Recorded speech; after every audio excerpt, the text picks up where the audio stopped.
Haley's question is up next. It says, can I decrease my 25% Roth 401k contributions so I can save up to travel once a year? I'm a teacher, so I'll get a pension if I stay in this career long term. My budget is tight, but I still want to have fun too. What would you say to her? Because I get it. I get what she's saying, but what are her options and how does the pension factor in? How does bedazzling your basic life factor in? What do you think? Well, Haley, you've heard us say this 1,000 times. I'm going to say it 1,001 now.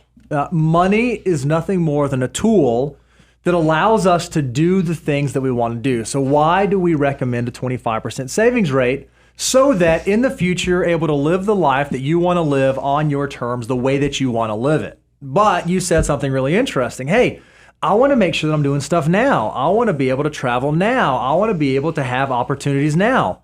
There's nothing wrong with that. I'm not going to fight you on that. But you just have to recognize there's an opportunity cost.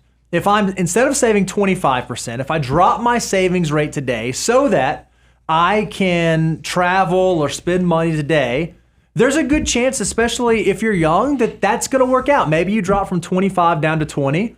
There's a really good chance that saving 20% as a teacher and then having a pension later in life might work out for you. But there is going to be an opportunity cost. There will be less dollars working for you for your future. What you have to assess is, what does the hierarchy of my goals look like?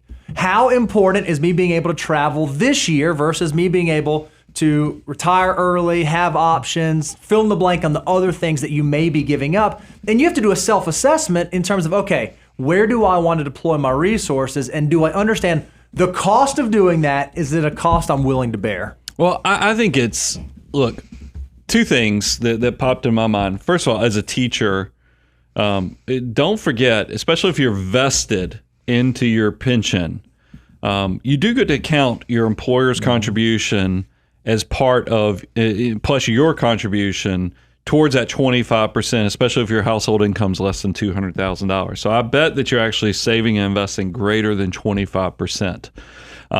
The second thing is that I think about how, when I look at study happiness in general, a lot of times when I talk about blossoming memories and bedazzling your basic life, a lot of those memories are really with you taking into account the people you're doing these trips and these memories with, because that's where the real fertile memory building is when it's with loved ones. When that can be friends, that can be family, that can be neighbors. And so if, we had a question a few weeks ago where somebody said, hey, can I go do all this stuff because a group of friends of mine are going to Japan and this is going to be a once in a lifetime trip. Tour, yeah. Can I do this even though it might mean we got to pull back my savings? I was like, you have, I think it was a year and a half to before this trip even happened. I was like, let's see if there's an intersection point where you get to do both, where maybe, and so Haley, I think that's where you are as well, is that I'm okay if you go and reevaluate your savings rate because you kind of with fresh eyes, you see that maybe a portion of your employer's contribution counts too. But that doesn't mean I immediately want you to say, okay, well, now I'm going to just go burn money. I don't have a trip in mind. I don't have a memory building opportunity in mind. It's just that I'm now going to say every year I'm going to spend $3,000 to do this. That might be valuable, but I'd rather you start thinking more of where you want to be and how you're going to bedazzle your basic life. And maybe is the memory building. You have a group of friends that you say, hey, in the off season, us teachers, let's go to Europe, or let's go here and let's do this every other year. Let's do something where it lets us go create some awesome memories. I'm much more inclined with that because the why is tied into the friends and all those other benefits that create happiness. And this probably seems like common sense and goes without saying, but the way, I don't know why I'm assuming that you're a young person. Maybe you're not, but Haley, assuming that you were a younger person, the way that you travel today does not have to be the exact same way that you travel in the future. But I'm going to say it differently.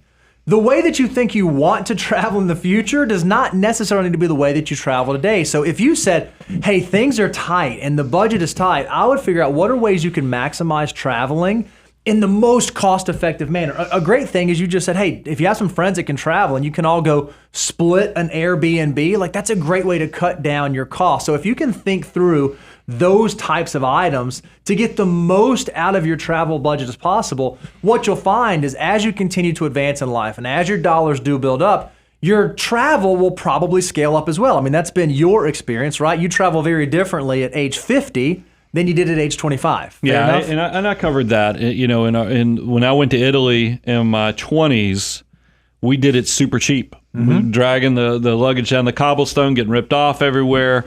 Whereas now we actually can pay for the guided tours and the other stuff. So you're exactly right, Bo. And what's funny is when I tell my stories from going to Italy in my 20s, they're not too different from the people who are doing it in their 50s. They just did it. I did it in a bedazzled, basic way, and they've done it now in the more luxurious way. There's still a lot of commonality that those blossoming memories get better and better. So, Haley, I think that we're giving you permission to go create those memories. It sounds like you've been very disciplined. You've been a great financial mutant.